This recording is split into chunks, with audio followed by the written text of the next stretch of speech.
साथियों नमस्कार। इस समय गाजीपुर जिले के हम रेवासड़ा में है, जो भावलपुर थाना अंतर्गत आता है जी। बहुत खुशी की बात है। सबसे पहले तो राधे राधे, जय श्री राम। बहुत लोग सोच रहे होंगे कि आज कैसा यह वीडियो है, तो आप लोगों को बता दूं कि यह वीडियो भागवत कथा, श्रीमद् भागवत कथा से संबंधित यह मैं वीडियो बना रहा हूँ, आपको भेज रहा हूँ, क्योंकि अब का यह जो दिन है, लोग आस्था से दूर होते जा रहे हैं। बहुत लोगों को मैंने देखा है, किसी के पास टाइम है तो बहुत से लोग आस्था से जुड़े हुए हैं। बड़ा अच्छा लगा और मैं दीदी जी को मैं नतमस्तक और जय श्री राम, राधे राधे। आज भगवत गीता कह रही हैं, क्या ऐसा लग रहा है, क्या स्थिति है यहाँ के लोगों में?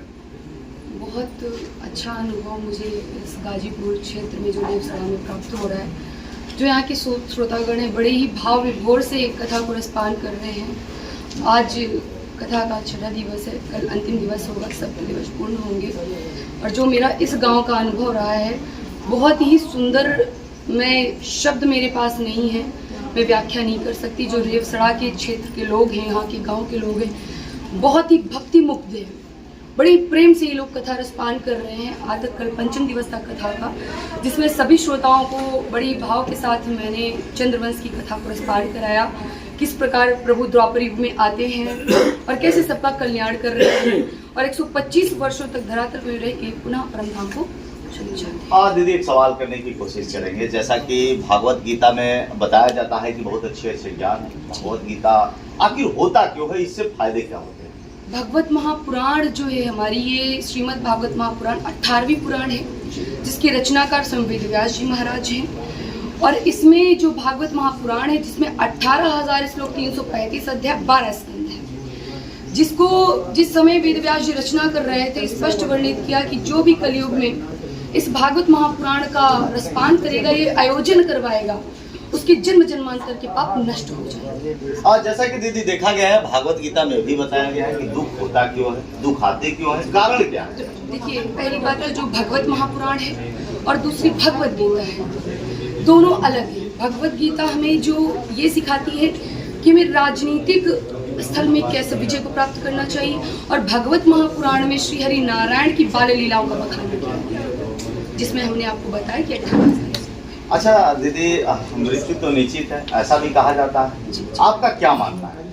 मृत्यु एक सत्य है जो कि अड़िग रहता है, जिसमें वेद व्यास जी ने भागवत महापुराण में पहले श्लोक में वर्णित कर दिया, सच्चिदानंद रूपाय विश्वोत्पत्त्यादि हेतवे तापत्रय विनाश श्री कृष्ण। यथार्थ भगवान को सच्चिदानंद कहा गया हुआ। सच चित आनंद, सच क्या है? जो अड़िग रहता है, कभी बदल नहीं सकता। सत्य क्या है? जो मृत्यु है, ये सत्य है। अगर कोई विद्वान बोले नहीं मृत्यु नहीं आएगी, आप भी आपको भी जाना है परम धाम, मुझे भी जाना है। सच क्या है?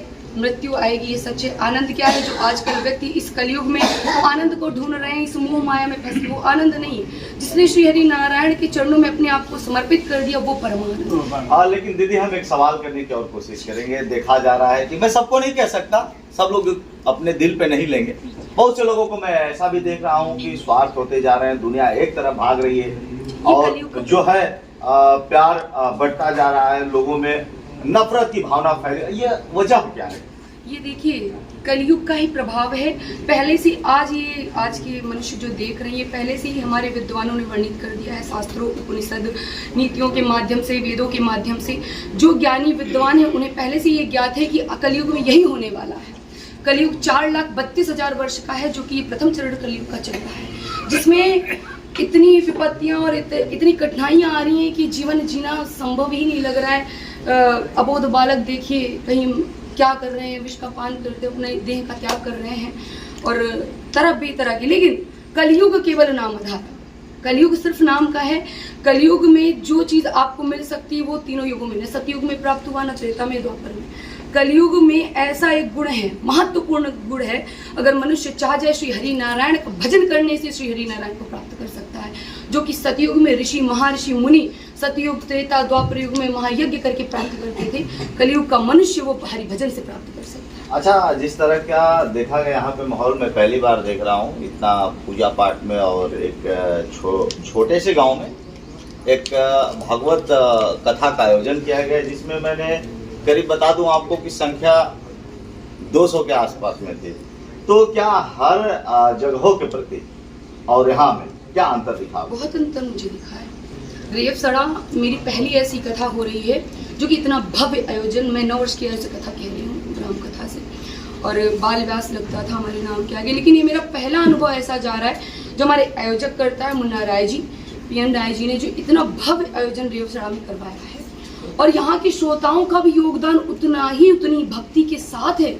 ये नहीं कि अगर मुन्ना राय जी ने आयोजन किया है तो इनके सहयोगी इनके गांव वाले नहीं हैं, इनका व्यवहार और इनका जो सात्विक विचार है इस भीड़ से, इस श्रोताओं के माध्यम से व्यक्त हो रहा है कि इनका व्यवहार कैसा है और श्रोताओं का इस गांव में भक्ति कैसी है, ज्ञान कैसा है। कल तो 1500 प्लस क्रॉस किए हम लोग पब्लिक में, और आगे कल अंतिम दिवस होगा, सप्तदेश कल पूर्ण होंगे और 2500 प्लस जाने की संभावना है। और दीदी एक सवाल और करने की कोशिश करेंगे जाते जाते, अब हमारा एक लास्ट सवाल यही होगा, लोगों के मन में गलत प्रतिक्रियाएं हैं लेकिन वो चाहते हैं कि मोक्ष की प्राप्ति हो। मोक्ष का मार्ग अगर हम छोटे से शब्द में करें जी। तो हरि भजन से आपको मोक्ष की प्राप्ति हो जाएगी, साधारण है। कलयुग में मैंने बताया कि आपको सतयुग के जो महात्मा यज्ञ इत्यादि करते थे, 10-10 हजार वर्षों तक जो तपस्या किया करते थे, तपस्वी थे, वो इस कलयुग में मनुष्य न जाने कितने पाप से छुटकारा पाना चाहता है। अगर चाहता है कि मैं पाप ना हो, मेरे हाथों से अपराध ना हो, तो मात्र हरि भजन से वो प्राप्त कर सकता है महाराज। उसके सिवा बहुत सारे मार्ग है, लेकिन मनुष्य ये जो कलयुग का ये है ना, कलयुग का एक प्रमाण है कि मनुष्य स्वार्थी हो चुका है, सिर्फ स्वार्थ सोच रहा है, वो अपने दुख से ज्यादा दूसरे को सुख देख करके दुखी है।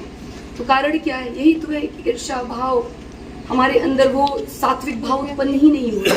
हरि भजन से ही हमें मुक्ति मोक्ष भी प्राप्त कर सकते अगर मेरे अंदर एकाग्रता है तो। दीदी बहुत अच्छा लगा, और हम चाहेंगे कि जाते जाते एक छोटा सा भजन हो जाए जिसमें सारे लोग झूम उठें। बड़ा अच्छा लगता है आपका भजन, बढ़िया अपेक्षाएं की हैं। जी।